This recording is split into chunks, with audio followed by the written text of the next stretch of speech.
एक आदमी रेगिस्तान से गुजरते वक्त बुदबुदा रहा था। कितनी बेकार जगह है ये, बिल्कुल भी हरियाली नहीं है। और हो भी कैसे, यहाँ तो पानी का नामो निशान भी नहीं है। तपती रेत में वो जैसे तैसे आगे बढ़ रहा था। उसका गुस्सा भी बढ़ता जा रहा था।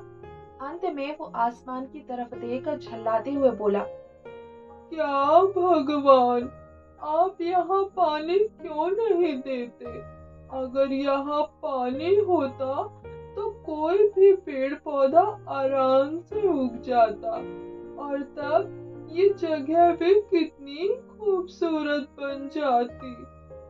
ऐसा बोलकर वह आसमान की तरफ ही देखता रहा, मानो वो भगवान के उत्तर की प्रतीक्षा कर रहा हो। तभी एक चमत्कार होता है। नजर झुकाते ही उसे सामने एक कुआं नजर आता है। वह उस इलाके में बरसों से आ जा रहा था, पर आज तक उसे वहां कोई कुआं नहीं दिखा था। वह आश्चर्य में पड़ गया और दौड़कर कुएं के पास गया। कुआं लबालब पानी से भरा था। उसने एक बार फिर से आसमान की तरफ देखा और पानी के लिए धन्यवाद करने की बजाय बोला, पानी तो ठीक है, लेकिन इसे निकालने के लिए कोई उपाय भी तो होना चाहिए।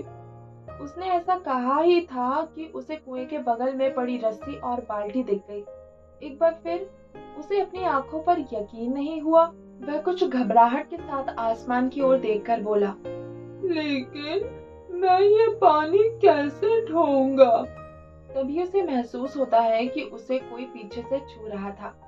पलटकर देखा तो एक ऊंट उसके पीछे खड़ा था। अब वह आदमी एकदम घबरा जाता है। उसे लगता है कि कहीं वो रेगिस्तान की हरियाली लाने के काम में ना फंस जाए, और इस बार वो आसमान की तरफ देखे बिना तेज कदमों से आगे बढ़ने लगता है।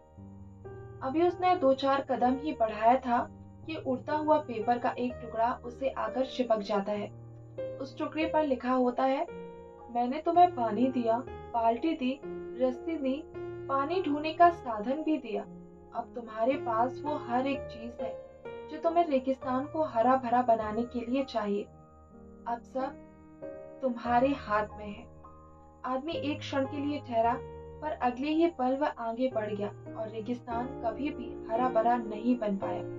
फ्रेंड्स, कई बार हम चीजों को अपने मन मुताबिक न होने पर दूसरों को दोष देते हैं। कभी हम सरकार को दोषी ठहराते हैं, कभी अपने पेरेंट्स को, कभी कंपनी को, तो कभी भगवान को। पर इस ब्लेम गेम के चक्कर में हम इस इम्पोर्टेंट फैक्ट को इग्नोर कर देते हैं कि एक इंसान होने के नाते हमें वो शक्ति है कि हम अपने सभी सपनों को खुद साकार कर सकें।